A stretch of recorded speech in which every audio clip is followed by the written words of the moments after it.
Mohan Babu university వద్ద భారీగా పోలీసులు మోహరించారు. మోహన్ బాబు యూనివర్సిటీకి బయలుదేరారు. దీంతో అప్రమత్తమైన పోలీసులు యూనివర్సిటీ పరిసరాల్లో ఎవరిని అనుమతించడం లేదు. గేట్లను కూడా మూసివేయడంతో యూనివర్సిటీ వద్ద ఉద్రిక్త పరిస్థితులు నెలకొన్నాయి. అసలేం జరుగుతుందా అని అభిమానులు చర్చించుకుంటున్నారు. కాగా ఇటీవలే మంచు ఫ్యామిలీ గొడవలు తారాస్థాయికి చేరిన విషయం తెలిసిందే. తండ్రి కొడుకులు ఒకరిపై ఒకరు పోలీసులకు ఫిర్యాదు చేసుకునే వరకు వెళ్లారు.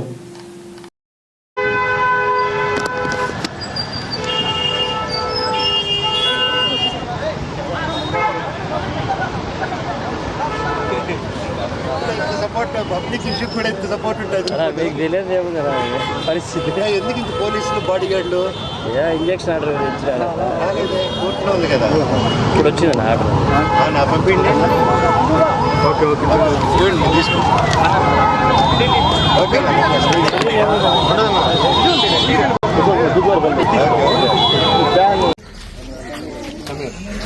ఉంటానండి. 2-3 days ఉంటాను. ఉండి నేను చూసుకుంటాను. సార్ సిఐ గారు, ఎస్ఐ గారు వాళ్ళ ఆధ్వర్యంలో వాళ్ళ ప్రొటెక్షన్తో నేను లోపలికి వెళ్ళి మా తాత నాన్నమ్మల సమాధికి దండం పెట్టుకొని, మా అన్న ప్రసాద్ మంచు సమాధికి దండం పెట్టుకొని కొంచెంసేపు కూర్చొని మనసులో ఉండేది మనసులో వాళ్ళని ప్రార్థించుకొని, ఇవన్నీ ఎందుకు జరుగుతున్నాయో తెలియట్లేదు, ఆ సాయిబాబా మీద ఒట్టుగా జరగకూడదు.